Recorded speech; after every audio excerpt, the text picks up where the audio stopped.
एकनाथ शिंदे साहब आप आगे बढ़ो।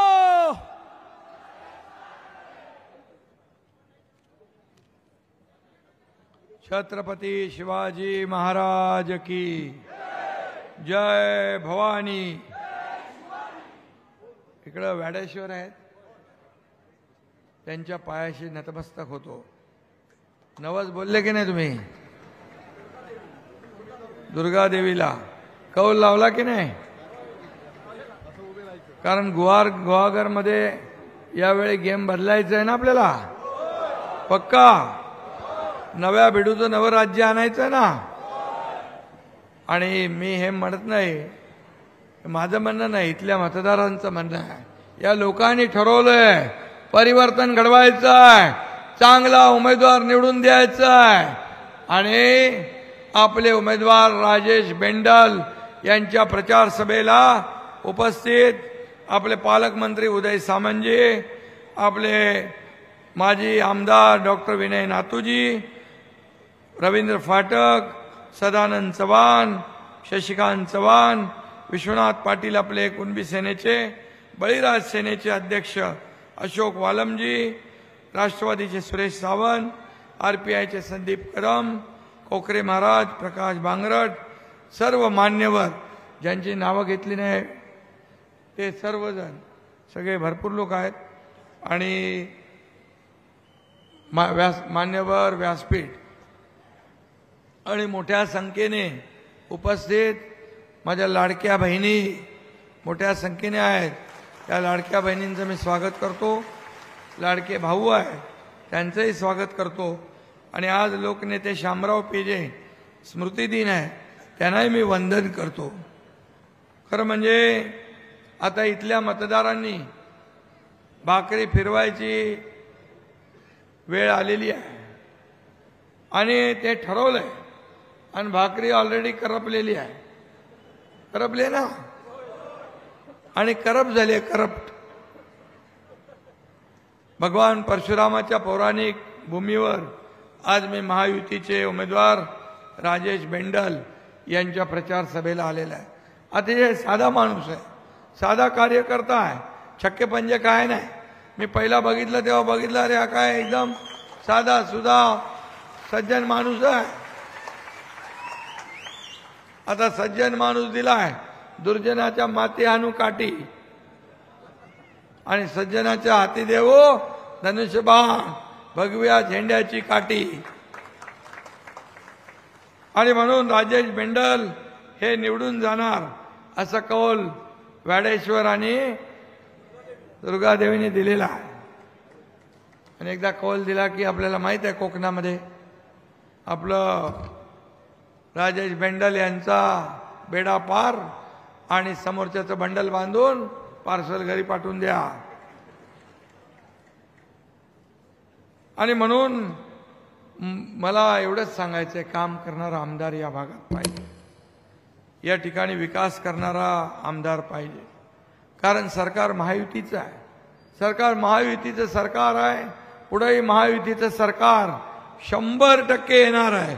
ही काळ्या दगडावरची भगवी रेघ आहे। आणि म्हणून मग तुम्हाला काम करणारा आमदार पाहिजे की मिमिक्री करणारा ऍक्टर पाहिजे, का चांगलं कॅरेक्टरवाला आमदार पाहिजे? चांगला कॅरेक्टरवाला आमदार कोण? यो बाजूला उभा आहे। आणि म्हणून याला आशीर्वाद देणार तुम्ही सगळे, माझ्या लाडक्या बहिणी, लाडके भाऊ, मला हात वर करून सांगा, राजेश बेंडलच्या मागे आता एवढ्या लोकांनी 3-4 मतं गोळा केली तरी सुद्धा समोरच्याचा कार्यक्रम करेक्ट होऊन जाईल। आणि म्हणून रत्नागिरीमध्ये या कोकणामध्ये एक चांगलं काम करणारा माणूस पाहिजे, खऱ्या अर्थाने लोकांना न्याय देणारा माणूस पाहिजे। खरं म्हणजे आडी नासवणारा आंबा नको, आता त्याला फेकून द्या, कोई पण नको, साल पण नको, नाही तर सालीवरून पाय घसरून पडाल। आणि म्हणून मी आपल्याला एवढंच सांगतो, लोकांना त्रास देण्यामध्ये ज्यांची आमदारकी संपली, कोकण हा शिवसेनेचा बालेकिल्ला आहे। बाळासाहेबांनी कोकणाचं नातं आपल्याला माहीत आहे. कोकण हे शिवसेनेचं हृदय आहे, शिवसेनेचा श्वास आहे, शिवसेनेचा अभिमान आहे, मान सन्मान आहे. आणि शिवसेना, भाजपा, अजितदादा राष्ट्रवादी, RPI आणि बळीराजा सेना या महायुतीचे उमेदवार म्हणून राजेश बेंडल तुम्हाला दिलेले आहेत.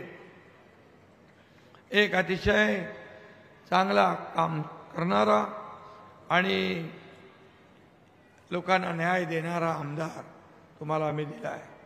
कोकणानं जे शिवसेनेला दिलं त्याला तोड नाही. बाळासाहेबांनी कोकणावर प्रेम केलं, त्यामुळे कोकण आणि शिवसेना हे समीकरण गेले अनेक वर्षाचं आहे. आपण पाहतोय म्हणून कोकणामध्ये एकही खासदार उभाटत आला का? आला खासदार कोकणात? एकही खासदार उभाटाचा आला नाही. त्याबद्दल तुमचं मी मनापासून अभिनंदन करतो. कारण ज्यांनी बाळासाहेबांचे विचार सोडले, वैचारिक भूमिका सोडली, ज्या बाळासाहेबांनी काँग्रेसला म्हटलं माझी काँग्रेस होऊ देणार नाही, नाही तर माझं दुकान बंद करेन, त्या काँग्रेसच्या मांडीला मांडी लावून सरकारमध्ये गेले, स्वतःच्या मोहापायी खुर्चीपायी मुख्यमंत्री झाले. काय मिळवलं? काय मिळवलं? आणि या एकनाथ शिंदेने जे शिवसेना तो धनुष्यबाण काँग्रेसच्या दावणीला बांधला, त्या एकनाथ शिंदेने तो सोडवला. शिवसेना वाचवली, धनुष्यबाण वाचवला. या महाराष्ट्रातल्या जनतेच्या मनातलं सरकार आणलं. नातूसाहेब इथं आहे, युती झाली, शिवसेना भाजप युती. लोकांनी मतं दिली शिवसेना भाजप युतीला. एकीकडे बाळासाहेबांचा फोटो, दुसरीकडे प्रधानमंत्र्यांचा फोटो लावून मतं घेतली. सरकार कुणाबरोबर यायला पाहिजे होतं? सरकार कुणाचं बनवायला पाहिजे होतं? शिवसेना भाजपा युतीचं. दुर्दैवाने असंघाशी संघ केला, अनैसर्गिक आघाडी केली आणि ज्यांनी बाळासाहेबांना शिव्या घातल्या, जे बाळासाहेबांच्या विरुद्ध अपशब्द काढले, त्यांच्याबरोबर तुम्ही जाऊन बसलात. हे दुर्दैव आहे, ही शोकांतिका आहे. आणि म्हणून माझ्यासारख्या सर्वसामान्य कार्यकर्त्याने मलाही तुम्ही लाईटली घेतलं, हलक्यात मला घेतलं, पण मी तुमचा टांगा पलटी करून टाकला, सरकार बदलून टाकलं, लोकांच्या मनातलं सरकार आणलं, लोकांच्या माझ्या माय भगिनींच्या मनातलं सरकार आणलं. आणि म्हणून मला अभिमान आहे, 50 आमदार, 13 खासदार या सर्वसामान्य एकनाथ शिंदेवर विश्वास ठेवतात. एक नगरसेवक, ग्रामपंचायत सदस्य इकडून तिकडे जाताना विचार करतो, पण कुणीही विचार केला नाही. मी मंत्री होतो, माझ्यावर 7-8 मंत्री होते. सत्तेतून आम्ही बाहेर पडलो, लोक सत्तेच्या बाजूने जातात, सत्तेच्या विरुद्ध आम्ही गेलो. कारण आमची लढाई विचारांची होती, आमची लढाई वैचारिक होती, आमची लढाई बाळासाहेबांचे विचार ज्यांनी खतम केले त्यांच्या विरुद्ध होती. आणि म्हणून आम्ही धाडसी पाऊल उचललं आणि सरकार बनवलं लोकांच्या मनातलं. अरे आम्हाला पहिल्या दिवसापासून तुम्ही गद्दार म्हणता, आम्हाला पहिल्या दिवसापासून म्हणता सरकार पडणार पडणार पडणार, पण तुमच्या आशीर्वादाने सरकार मजबूत होत गेलं, सरकार तगडं झालं, सरकार योजना करू लागलं. आणि मला अभिमान आहे, त्यांच्याकडे ज्योतिषी कच्चा होता, रोज म्हणायचे, पण रोज म्हणता म्हणता पूर्ण कालावधी संपला. आणि कालावधी संपला आणि नुसता संपला नाही, तुम्ही 2.5 वर्ष या राज्याची वाट लावली, या राज्याचं वाटोळं केलं, या राज्याला अधोगतीकडे नेले, सगळे प्रकल्प बंद पाडले.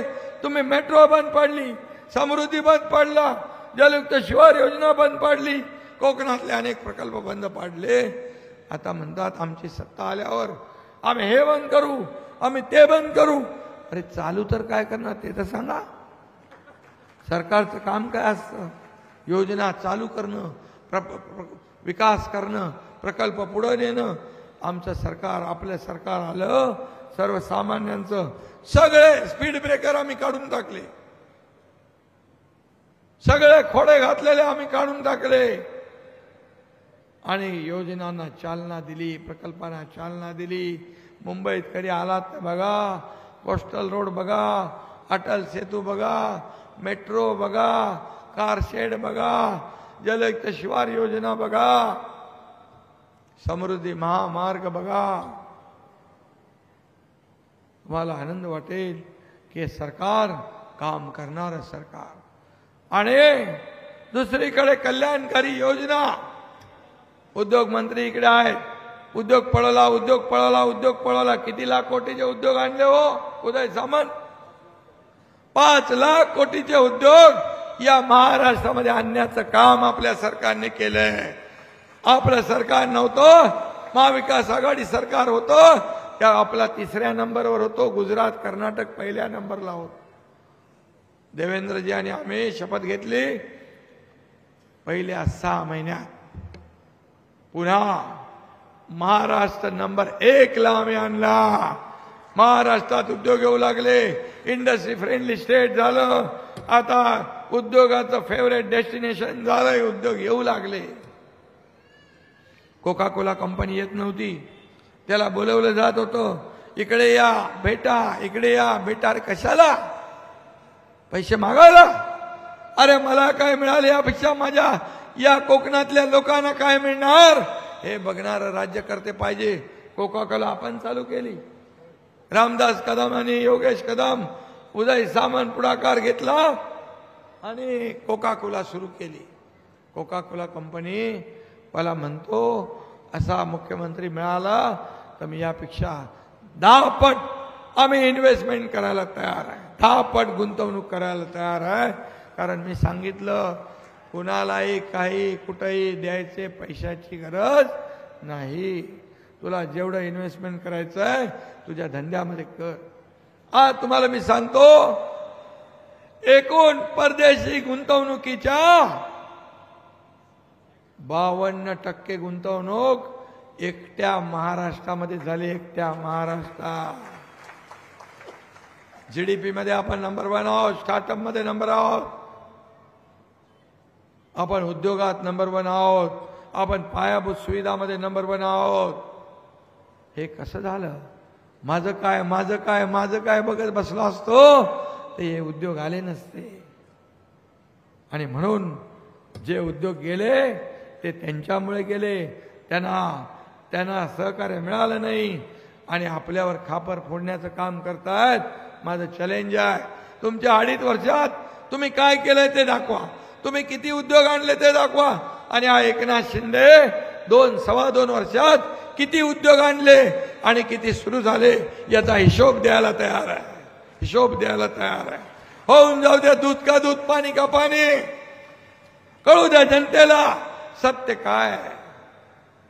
आणि म्हणून माझ्या लाडक्या बहिणींच्या योजना आम्ही चालू केल्या. का चालू करायची नाही? लगेच पोटदुखी सुरू झाली. म्हणाली खोटी योजना आहे, ही फसवी योजना आहे, पैसे येणार नाहीत, फक्त निवडणुकाची घोषणा आहे. जसे 2 हप्ते तुमच्या खात्यात आम्ही पहिले टाकले,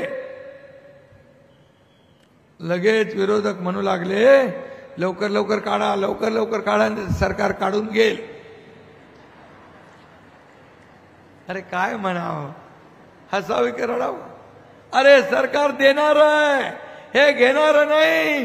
हे देना बँक आहे, लेना बँक नाही.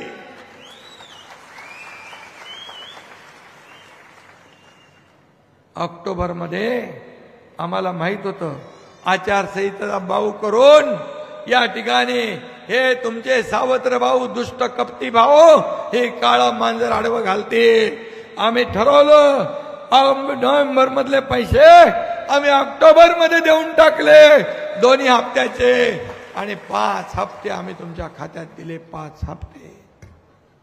आता तुम्हाला आम्ही सांगतो, 20 तारखेला मतदान झाल्यावर डिसेंबरचा हप्ता तुमच्या खात्यात तात्काळ जमा झाल्याशिवाय राहणार नाही, हा शब्द देतो.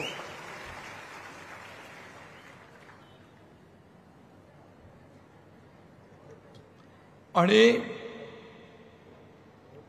हे हप्ते घेणारं सरकार नाही, हप्ते घेऊन जेलमध्ये जाणारं सरकार नाही. हे हप्ते माझ्या लाडक्या बहिणींच्या खात्यात हप्ते भरणार सरकार आहे, भरणार.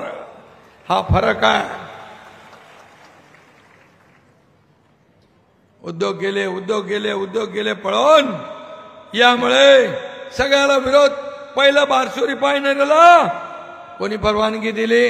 उबाटाने. त्यांचं पत्र आहे केंद्र सरकारला लिहिलेलं.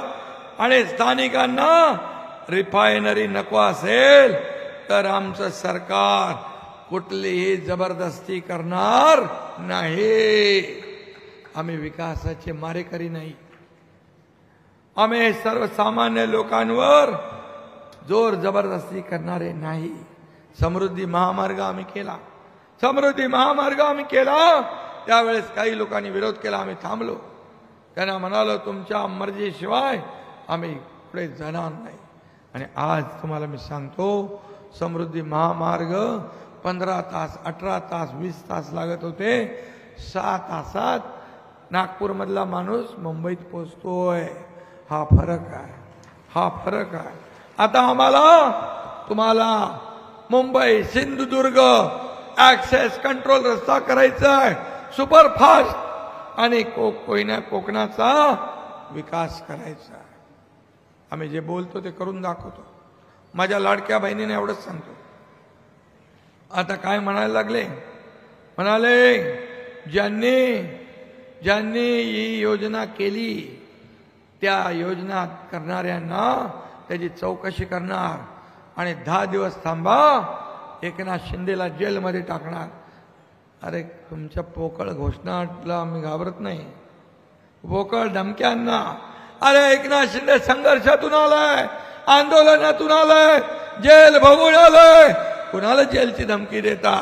आणि माझ्या बहिणींनी तुमचा सत्तेचा मार्ग बंद केलेला आहे.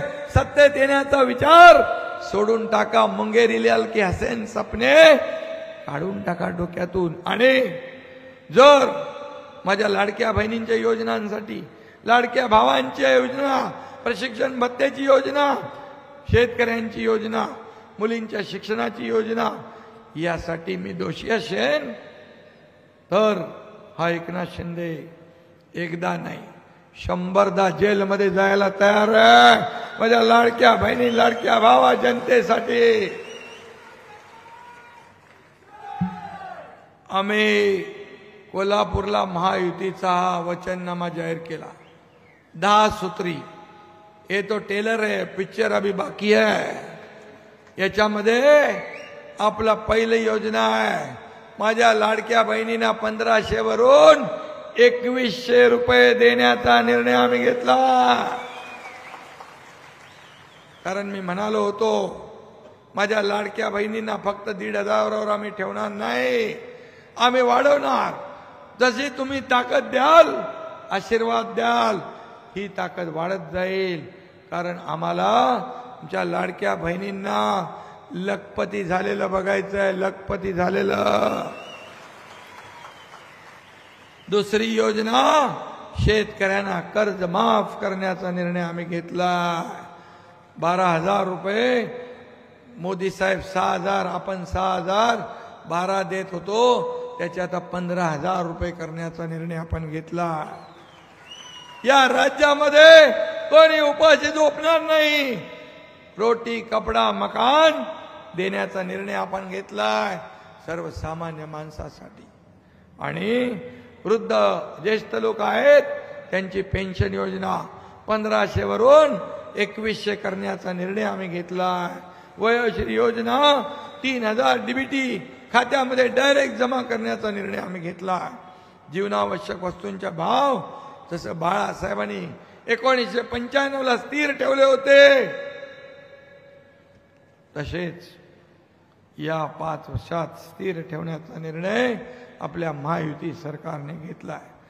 25 लाख रोजगार, उद्योगमंत्री इकडे आहेत, 25 लाख रोजगार निर्णय देण्याचा निर्णय आम्ही घेतला.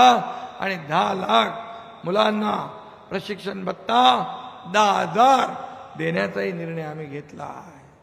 हे सरकारचं काम आहे. हे सर्वसामान्य सरकार. 45 गावात पाणंद रस्ते बांधण्याचा निर्णय घेतलाय. अंगणवाडी आशा सेविकांना 15,000 रुपये देण्याचा निर्णय घेतलाय आणि शेतकऱ्यांना 7.5 HP ची मोटर वापरून पंपाने शेती करणारे शेतकरी यांना वीज बिल पूर्णपणे माफ करण्याचा निर्णय आपल्या सरकारने घेतला आणि घरगुती वापर आपण जे वापर करता लाईटचं बिल या बिलामध्ये 30% सवलत देण्याचा निर्णय आपण घेतला। हे फक्त खोटे घोषणा नाही, ह्या योजना ज्या आम्ही बोललो त्या करून दाखवल्या आणि आता ज्या वचननामे आहे तेही करून दाखवणार। आम्ही खोटं आश्वासन देत नाही, कुणाला फसवत नाही। नाहीतर काँग्रेस प्रत्येक इलेक्शनला त्यांचे प्रमुख सांगतात खटाखट देतो, इलेक्शन झाल्यावर हात वरती करतात, पैसे नहीं, प्रधानमंत्री के पास मांगो। और प्रधानमंत्री के पास मांगो काय घोषणा तुम्ही करायच्या आणि प्रधानमंत्र्यांनी द्यायच्या, पण आम्ही त्याच्या विरुद्ध पटापट माझ्या लाडक्या बहिणींच्या खात्यात पैसे जमा करून मोकळे झालो। आम्हाला म्हणाले कुठून पैसे आणणार, आता तुम्ही 3,000 रुपये खोटी घोषणा केली आहे, तुम्ही काय आभाळातून पाऊस पडणार आहे, तुम्हाला द्यायचे नाहीत, तुम्हाला माहित आहे सरकार येणार नाही, महायुतीचं सरकार येणार, ही काळ्या दगडावरची भगवी रेघ आहे। संपूर्ण महाराष्ट्रात मी फिरतोय, माझ्या लाडक्या बहिणी, लाडके भाऊ, लाडके शेतकरी, लाडकी ज्येष्ठ मंडळी, लाडका कामगार वाट बघतोय 20 तारखेची, वाट बघतोय 20 तारखेची, कधी 20 तारीख येते आणि महायुतीला मतदान कसं करतोय याची वाट बघतोय।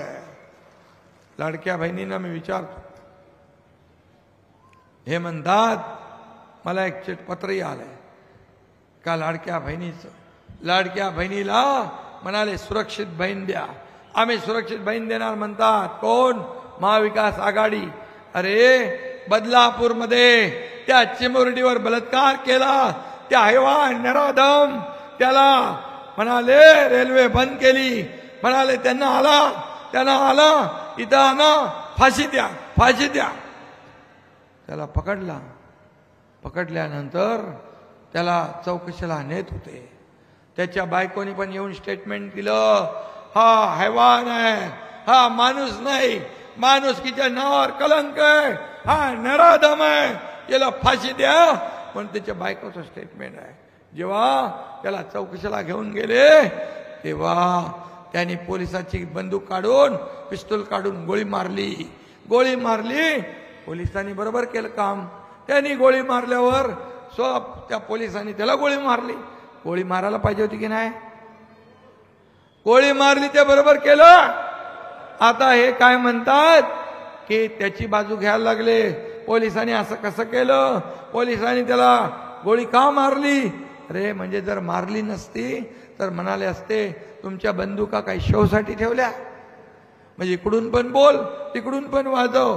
पण मी तुम्हाला सांगतो, आपल्या महाराष्ट्रात मुलींचं रक्षण करण्यासाठी आम्ही आता पोलीस दलात 25,000 महिला पोलिसांची भरती करतोय आणि जो नराधम, जो हैवान माझ्या लाडक्या बहिणीकडे वाकड्या नजरेने पाहिल, अन्याय अत्याचार करेल, त्याला फाशीची शिक्षा दिल्याशिवाय सरकार स्वस्थ बसणार नाही। हे सरकारचं काम आहे। छत्रपतींच्या महाराष्ट्रात कोणी हे आमच्या मुली बाळींवर वाकड्या नजरेने पाहता कामा नये, हे काम आमचं आहे। आणि म्हणून मी आपल्याला एवढंच सांगतो की हा राजेश बेंडल यांनी शून्यातून विश्व निर्माण केलंय। खरं म्हणजे या ठिकाणी विनयजी नातू यांच्यासारख्या अनुभवी आणि जाणत्या नेतृत्वाने राजेशला आशीर्वाद दिला। विनय नातूजी, तुमचं मनापासून मी अभिनंदन करतो, मनापासून धन्यवाद देतो। नातू साहेबांकडे एक विकासाची दृष्टी आहे, त्यांचं आम्हाला नेहमी मार्गदर्शन मिळत राहतंय। एक अनुभवी नेता म्हणून कोकणातले लोक त्यांच्याकडे पाहत आहे. सगळे एकत्र आले तर दुष्ट शक्तींचा नाश करता येतो. आणि म्हणून आज इथं आपले वालम आहेत, आपले विश्वनाथ पाटील आहेत, सगळे लोक आहेत ज्यांनी ज्यांनी पाठिंबा दिलाय. बळीराजा सेना आहे. सगळ्या लोकांचं मी मनापासून अभिनंदन करतो. खरं म्हणजे नातू साहेबांच्या तुमच्या सहकार्यामुळे हा नगराध्यक्ष झाला होता. बरोबर आहे राजेश, बरोबर आहे. आता पुन्हा ती संधी तुम्हाला हातात आली आहे याला आमदार करण्याची.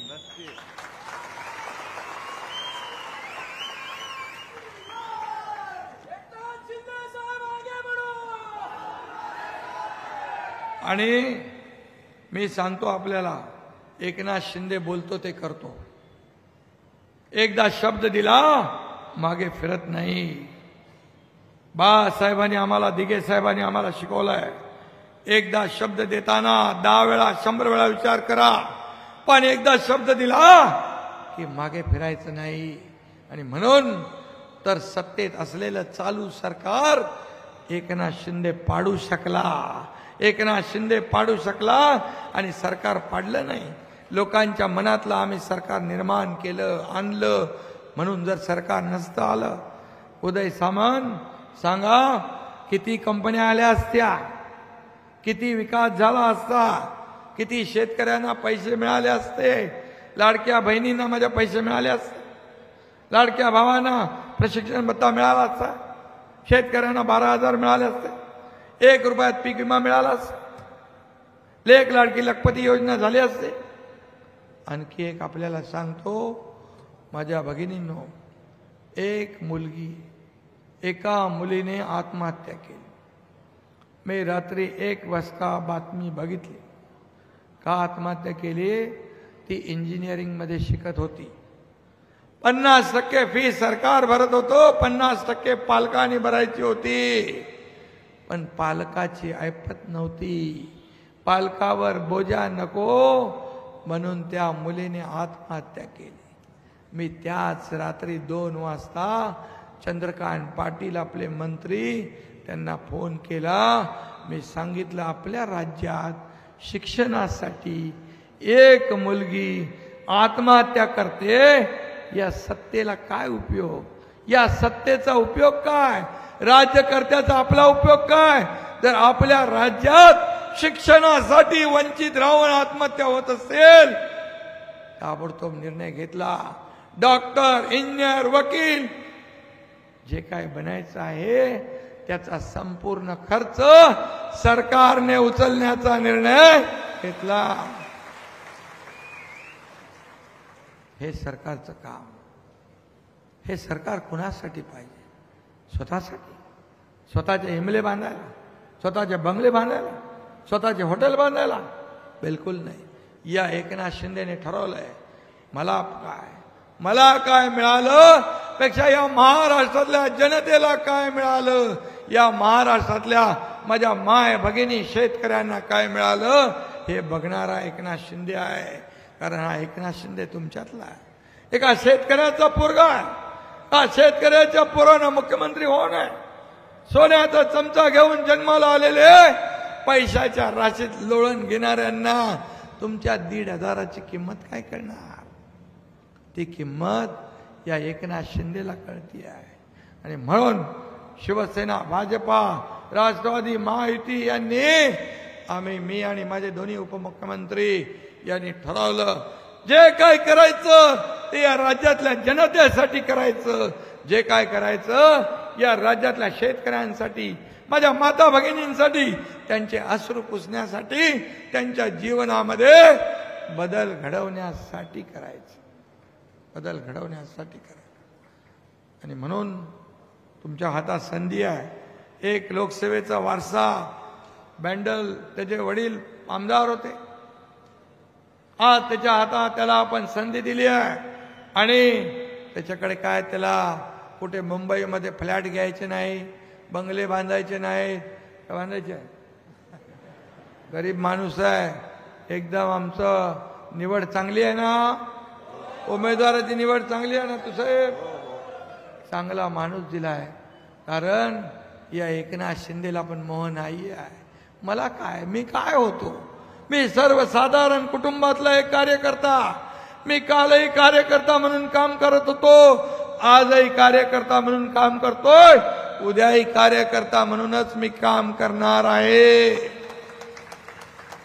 आणि मी स्वतःला सीएम म्हणजे चीफ मिनिस्टर नाही, मी स्वतःला सीएम म्हणजे कॉमन मॅन समजतो. कॉमन मॅन, सर्वसामान्य माणूस.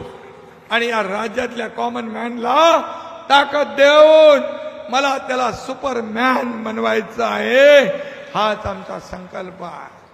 आणि म्हणून माझ्या लाडक्या बहिणी, मगाशी काय हॉस्पिटलचं कुठलं काय होतं, निरामय हॉस्पिटल बंद पडलं काय, किती पैसे खर्च लागणार आहे, खर्च चालू व्हायला किती ताकद लागते. कुणाचाही असू द्या हॉस्पिटल, ते 10 कोटी जे लागतील ते 10 कोटी उद्योग मंत्री तुमच्या खात्यातून ताबडतोब द्या आणि हे हॉस्पिटल चालू करा. त्याला लागणारे पैसे उद्योग मंत्र्यांना धन्यवाद देतो. पहिल्यांदा एसटीचे सगळे डेपो कॉन्क्रीटचे करायला 500 कोटी रुपये या उदय सामंत यांनी दिले. आज एसटीची बघा, जे मी सांगितलं ते उदय सामंत यांनी केलंय. आज मुख्यमंत्री स्वयंरोजगार योजना त्यांची आहे. किती आपण सबसिडी देतो, 35% सबसिडी. महिलांना फूड ट्रक देतो, महिलांना पोळीभाजी केंद्राची गाडी देतो. त्याच्यातून उद्योग उभा राहतो, लोकांना काम मिळतं. अण्णासाहेब पाटील आर्थिक विकास महामंडळ यातून देखील 1 लाख लोकांना 15 लाख बिनव्याजी कर्ज दिलंय. आणि महिला बचत गटांना सक्षम करणं. प्रधानमंत्री महोदयांनी लखपती दीदी, ड्रोन दीदी, जनधन योजना, बेटी बचाओ बेटी पढाओ, स्वनिधी असे अनेक प्रकल्प सुरू केले. महिलांना आत्मनिर्भर करणं, आत्मसन्मान मिळवून देणं हे काम आमच्या डबल इंजिन सरकारचं आहे. मी आपल्याला सांगतो, आम्ही दिल्लीला जातो कशाला, पैसे आणायला. मला मुख्यमंत्री करा, मुख्यमंत्री करा, मला मुख्यमंत्री चेहरा करा. हे गल्लीमध्ये दिल्लीच्या गल्लीत जात नाही सांगायला. अरे पूर्वी बाळासाहेब होते तर अख्खे दिल्ली सगळे मातोश्री येत होते. आता तुम्हाला दिल्लीच्या गल्ली गल्ली फिरायला लागते. तुमचा चेहरा तुमच्या आघाडीला चालत नाही तर राज्याला कसा चालेल. पण हा एकनाथ शिंदे राज्याच्या विकासासाठी पैसा आणायला जातो. मी आपल्याला सांगतो, मनमोहन सिंग सरकार होतं 2004 ते 14, त्यामध्ये राज्य सरकारला काँग्रेसचं सरकार राज्यात होतं. किती पैसे दिले, 2 लाख कोटी रुपये दिले. आता मोदी साहेबांच्या काळात 2014 ते 2024 किती पैसे दिले, 10 लाख कोटी. 10 लाख कोटी ही छोटी रक्कम नाही. 2 पट नाही, 3 पट नाही, 5 पट दिली. म्हणून डबल इंजिन सरकार काम करतं. उद्योग आणू, रोजगार देऊ. या कोकणाला आता आम्ही कोकणाचा बॅकलॉग भरून काढायला 67 TMC पाणी वाहून गेलंय कोयनेचं, ते आम्ही थांबवणार. त्या ठिकाणी या ठिकाणी बागायती होतील, 12माही पाणी मिळेल. हे आम्ही पुढच्या टप्प्यात घेतोय. कोकण विकास प्राधिकरण नातूसाहेब आपण केलंय. त्याला 500 कोटी MIDC, 500 कोटी MSRDC, 500 कोटी MMRDA आणि सरकारने 1000 कोटी रुपये असं आपण ते मजबूत एक प्राधिकरण करतोय. कोकणातल्या काजू प्रक्रिया, आंबा प्रक्रिया सगळ्यासाठी कामाला येईल, रस्त्यांसाठी कामाला येईल. एक्सप्रेस, कोकण एक्सप्रेस आपण करतोय. कोकणातला बॅकलॉग पूर्ण भरून काढणार, कारण कोकण हा निसर्गाने नटलेला प्रदेश आहे. पर्यटनाला चालना देणार कोस्टल रोड आपण करतोय. आणि म्हणून पर्यटक या ठिकाणी येतील कधी, जेव्हा कनेक्टिव्हिटी वाढेल. Rail connectivity, air connectivity, road connectivity जेव्हा होते तेव्हा त्या भागाचा विकास होतो. आणि म्हणून मी आपल्याला एवढंच सांगतो की या वेळेस आपण फक्त गप्पा मारणाऱ्या, भाषणं करणाऱ्या, लोकांची नक्कल करणाऱ्या, लोकांना मतदान करणार की साधा सुधा आपला आमदार, आपला राजेश बेंडल यांना आपण मतदान करणार हे आपल्याला ठरवायचं आहे. आपले 5 वर्ष पुढचे, कारण महायुतीचं सरकार येणार, कुठल्याही बाबतीत शंका बाळगू नका. हे काळ्या दगडावरची भगवी रेघ आहे. आणि म्हणून समविचारी सरकार दिल्लीत, समविचारी सरकार इकडे, आणि एका विचाराचा आमदार देखील तुम्ही दिला तर या भागाचा काया पालट होईल, या मतदारसंघाचं नंदनवन होईल आणि सगळीकडे लोकांच्या हाताला काम मिळेल. आणि म्हणून माझ्या लाडक्या बहिणींना माझं एकच काम आहे, लाडक्या भावाने मी सांगतो, माझं एक काम कराल, माझं एक काम कराल. तुम्ही आता इथून गेल्यानंतर ज्या बहिणी आहेत, जे भाऊ आहेत, जे माझे इथले मतदार आहेत, त्यांना फक्त बहिणींना सांगा आम्ही लाडक्या भावाला एकनाथ शिंदेला भेटून आलोय. जे लोक म्हणतात ही योजना आम्ही बंद करणार, बोले कोणाही माईकाचा ला तरी एकनाथ शिंदेने सांगितले तुमच्या भावानी ही योजना बंद होऊ देणार नाही. एवढा निरोप द्या. आणि राजेश बेंडलचा विजय म्हणजे माझ्या लाडक्या बहिणीचा विजय, राजेश बेंडलचा विजय म्हणजे माझ्या लाडक्या भावाचा विजय, राजेश बेंडल यांचा विजय म्हणजे लाडक्या शेतकऱ्यांचा विजय, राजेश बेंडल यांचा विजय म्हणजे माझ्या ज्येष्ठांचा विजय, आणि राजेश बेंडल यांचा विजय म्हणजे तुमच्या या लाडक्या भावाचा विजय. आणि योजना करताना आम्ही जात पात धर्म काही बघितला नाही, सर्वांना योजना सुरू ठेवली आहे. सर्व जातीपातीच्या बहिणींना, सर्व जातीपातीच्या भावांना, सर्व जातीपातीच्या शेतकऱ्यांना आम्ही दुजाभाव केला नाही. आणि म्हणून हे सरकार सर्वसामान्यांचं आहे, हे सरकार लोकांचं आहे, हे जनतेचं सरकार आहे आणि जनतेसाठी काम करणारं सरकार आहे. मी सांगतो, माझ्या आयुष्यामध्ये, माझ्या शरीरामध्ये रक्ताचा शेवटचा थेंब असेपर्यंत या महाराष्ट्राची सेवा करण्याचं काम हा एकनाथ शिंदे केल, एवढीच आपल्याला खात्री देतो. आणि राजेश बेंडल यांना आपण प्रचंड मताधिक्याने विजयी करा, मक्तेदारी मोडून काढा आणि सर्वसामान्यांचा सरकार इथं आणा. एवढे लोक, एवढ्या माझ्या लाडक्या बहिणी आणि भाऊ नुसते फिरले, 2-2, 4-4 लोकांना सांगितलं तरी सुद्धा समोरच्याचं डिपॉझिट जप्त झाल्याशिवाय राहणार नाही, अशा प्रकारचं वातावरण या ठिकाणी आहे. आणि म्हणून आपल्याला मी सांगतो, तुम्हाला निधी, या मतदारसंघाला निधी कमी पडू देणार नाही. नातूसाहेब, याचं नंदनवन, या गुहागरचं नंदनवन आपण करू, एवढीच आपल्याला विनंती. पुन्हा एकदा राजेश बेंडल याच्या हातात, एका हातात भगवा झेंडा, दुसऱ्या हातात धनुष्यबाण दिलाय, यांना विजय करा, विजय करा, एवढीच विनंती. धन्यवाद. जय हिंद, जय महाराष्ट्र.